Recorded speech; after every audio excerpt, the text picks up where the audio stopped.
من ثنيات الوداع وجب الشكر علينا ما دعا لله داع أيها المبعوث فينا جئت بالأمر المطاع جئت نورت المدينة مرحبا يا خير داع هجرة الهادي ستبقى فجر تاريخ عظيم هجرة الهادي ستبقى فجر تاريخ عظيم وبها الأرواح ترقى نحو جنات النعيم طلع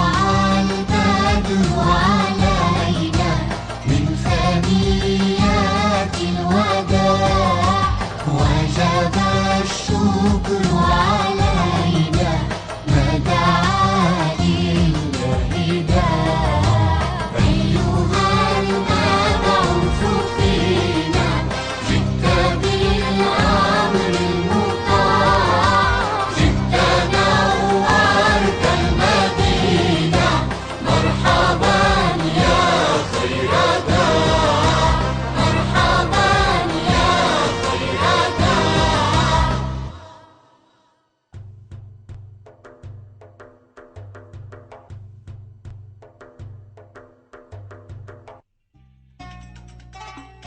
Dengizdagi canlıqlar deganimizda bu faqat beliqlarni ko'rsatmaydi.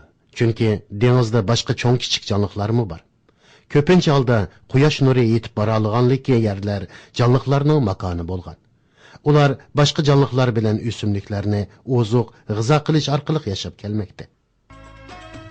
Bu nima degan ajoyib şey? Haqiqatan hayron qolarlikka. Assalomu alaykum singlim. Va alaykum assalom aka. Nega berib kelding? Bovam bilan birga zakat bergili borgan edik. Zakat dedingmi? Ha? Ali, zakat degan nima? Zakatning nima ekanligini men aniq bilmayman. Bovam biroz hisobot qilgandan keyin zakatimizni hisobladim. Bu yoqqa kel, zakatni tegishli yerga berib o'tib kelaylik dedi. Men nima ishga beramiz desam, melimizning zakati dedi. Bovam bilan birga berib zakatni berib o'tib keldik. Bildig'ini mana mushunchalik.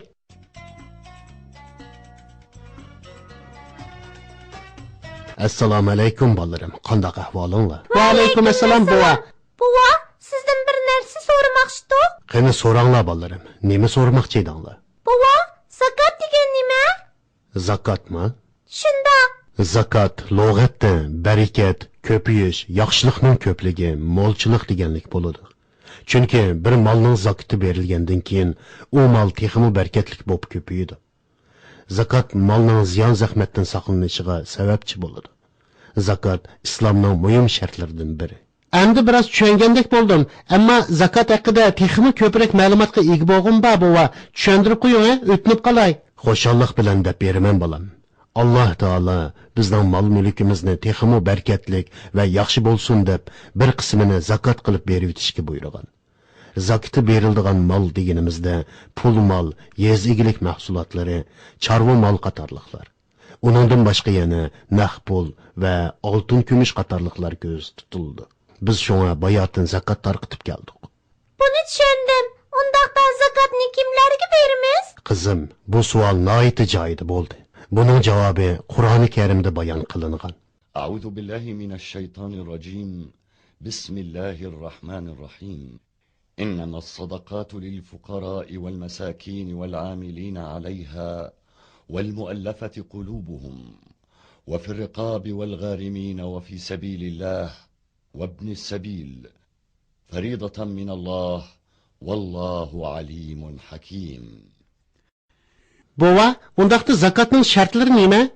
Zakatning shartlari zakat berguchi musulmon bo'lishi, o'zining va oilasining ehtiyojidan ortiq nisob miqdori pul mili bor bo'lishi kerak. Undaqda qanchalik zakat berdiganligimizni qanday hisoblaymiz? Naqd pul yoki shuning qimmatiga teng keladigan molning zakat o'lchami 2,5%. Alloh taolo bizga bergan ne'matlar nima degan ko'p-a? Boylarning meli pokizlandi ekan, kambag'allar bu ne'matdan foydalandi ekan. Bova, bu haqiqatan qaltis ishkan. To'g'ri deding Ali. islomning ne'matlarini sanab tugatkili bo'lmaydi. Buva, hiliqi hikoyaning davomini anglaylik-chu. O'tgan qatim payg'ambar alayhissalomning Yasribga kelgan yeriga kelib to'xtagan edik. Payg'ambar alayhissalom Yasribga kelishi bilan bu shaharning ismi Madina Munavvar bo'ldi.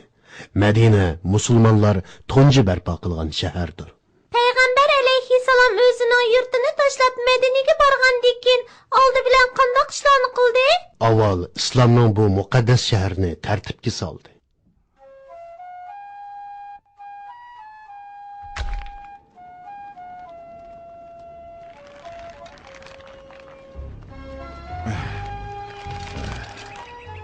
Hey, nemish bu? Rasululloh mo'rsida tosh to'shyotdi-ku. Ey Rasululloh, toshni menga basla, uni biz to'shayli. O'zlari o'ltirib aramaslar. Masjid silishda payg'ambarimiz o'zi qo'l silib ishlayotdi. Payg'ambar alayhissalom bizga amgak qilishning ibodat ekanligini, musulmonlarning o'zaro yordam qilishi kerakligini o'rgatmoqchi bo'lsa kerak. Tova Xudoyim, payg'ambarimiz garchi 50 yoshdan oshgan bo'lsa-mu, g'ayrat, shijoat jihatda hammamizdan ustun ekan. Ey Allah, düşmanga qarshi dindoshlarimizga yordam qilgin. Oxiratdan boshqa hayotning hammasi vaqtlidir.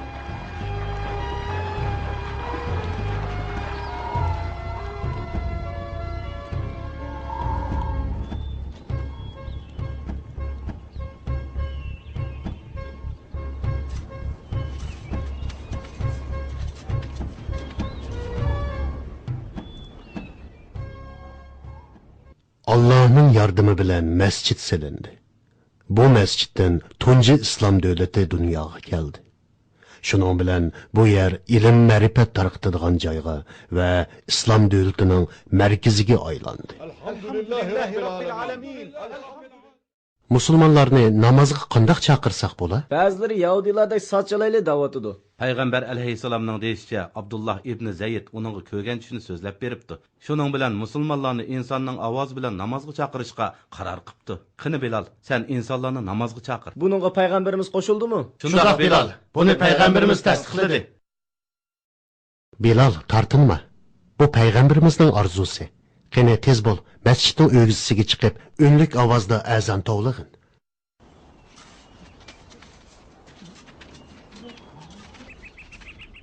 Allahu akbar, Allahu akbar, Allahu akbar, Allahu akbar. Eşhedü en la ilahe illallah.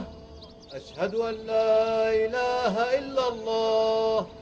Eşhedü enne Muhammeden Resulullah.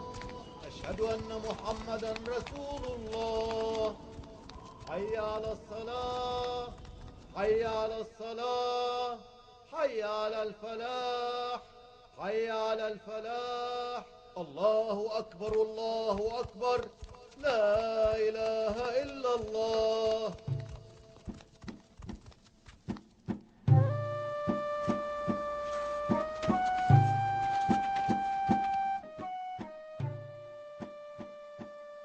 Rasulullah deydi ki, her bir Medinlik Müslüman Mekke'den hicret qilib kelgan bir muhacirni qerindishi sübtida uyiga başlasın. Yemek, içmek qatarlıq narsalardan muhacirlar bilan birlikte paylansın. Allah yolida Mekkelik muhacirlar bilan Medinlik ensarlar o'zaro qerindosh bo'lsin.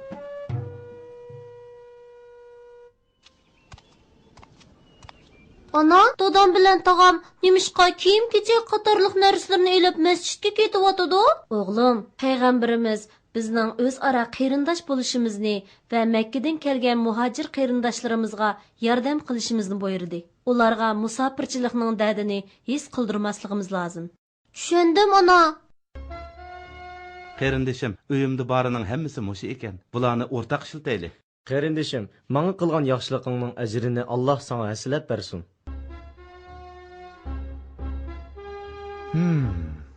Demek Medinlik kırındaşlarımız mal mülkünü ularga şundaq beriyotıdı, ha?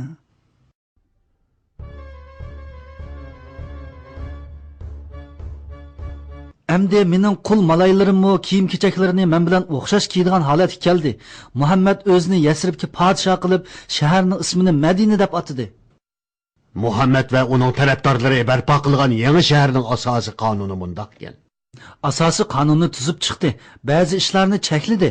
Musulmonlarning raisining biror qabila yoki oymoq raisidan ustun ekanligini so'zlayotdi.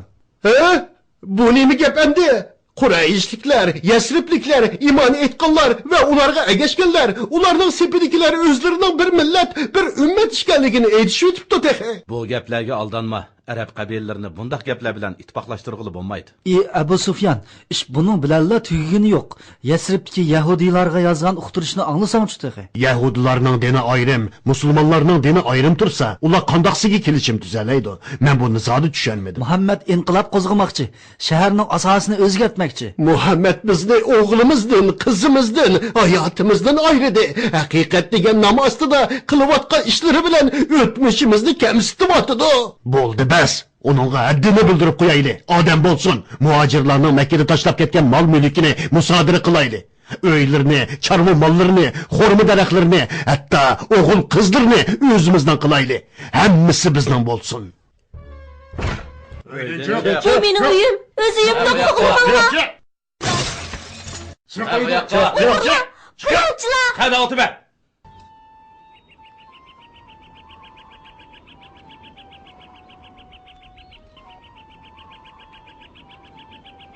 Xotin, Payg'ambar alayhissalom ostini qavat tursam deydi. Ammo men balalar bilan uni beorom qilib qo'yishdan ansirayman. Ko'rvatsizlar dadisi, yerga suv to'kilib ketganda ostinqi qavatga eqib ketib qolamdikin deb qo'rqdim. To'xtab turinglar onasi, g'am qilmanglar. Payg'ambarimizni ustunki qavat turslar deb o'tinib baqay. Bana ishoninglar dadisi, payg'ambarimizga har kuni mizlik taomlarni etib kirgizaman. Xotin, Payg'ambar alayhissalom bizning uyda turgandan boshlab uyimizga barkat yog'di.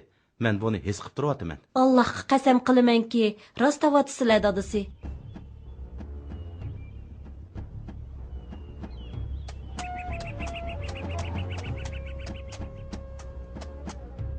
Ay muhojirlar, ay ko'chmanlar, Makkadan kelgan xabarlarga quloq solinglar. Makkadagi barliq mol bisotinglar musodir qilindi. Endi u yerda sizlarning bir punqi chaqliq narsanglar qolmadi. Abu Bakrning dukini setildi. Payg'ambarimizning uyimi bulangchilardan aman qolmadi. Ular sizlarning butkul mol-mulkinglarni setib, pulini o'zlarining tijorat karvoniga dasmi qildi. Endi sizlarning Makkada yoki Madinada hech qanday mol-mulkinglar qolmadi. Ular bilan urush qilmamsizlar? Ey Ibn Salul, bu xabarlar rostmi? Uyimiz rostilla chiqilganmidi? Boshqa charanglar bormi? Allohning payg'ambari buyruq tushirmaguncha Makkalik mushriklar bilan urush qilmaymiz. Hay Hamza, gapimni xato tushunma. Sizlarni Yasribda urush qilinglar deganimiz yo'q. Sizlar bizning mehmonimiz. Mol-mulkimiz har qancha oz qolsa-mu, yerimiz sizlarning. Hammanglar o'z ishinglarni qilinglar. Makkadagi mol-mulkimizni bulangchilar olgan bo'lsa, Alloh cho'qim uning o'rnini to'ldirib beradi.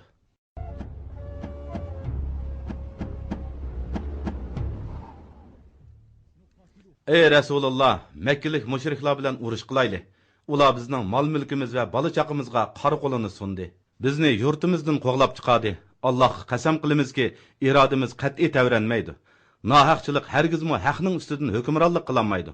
Biz Allohning yordami bilan ularga qarshi urush qilamiz. Alloh bizga cho'qim g'alaba ato qiladi. Ey Rasululloh, bilaman, sen islomning shundaqla tinchlikning elchisisan. Sen hammamiz uchun tinchlikni xohlaysan. Lekin biz bu qitim ularga qarshilik ko'rsatmasak, mol dunyo va uy joylarimizni yo'qotib qolmasdan, balki shon sharafimizga dog' tekkizib qo'yamiz. Shu topda barliq mol-mulkimiz ularning tijorat karvonida. Bu karvon bizga eng yaqin yerdan o'tadi. Ya'ni qo'limizni uzatsak-la og'il bo'ladigan yerda. Hamza, hayajonlanma. Rasululloh bizning ahvolimizni yaxshi biladi. Ey Rasululloh, oldilarda yuqori ovoz gap qilib salgan bo'lsam, afo qilsizlar. Allohning yo'lida ba'zi ishlarga ochiqlanib saldim. Ey Rasululloh, ruxsat qilsizlar, mushriklar bilan urush qilayli. Ey zulmga uchirdik deb urushmoqchi bo'lganlar. Sizlar Rasulullohga nozil bo'lgan mono oyatga quloq solinglar.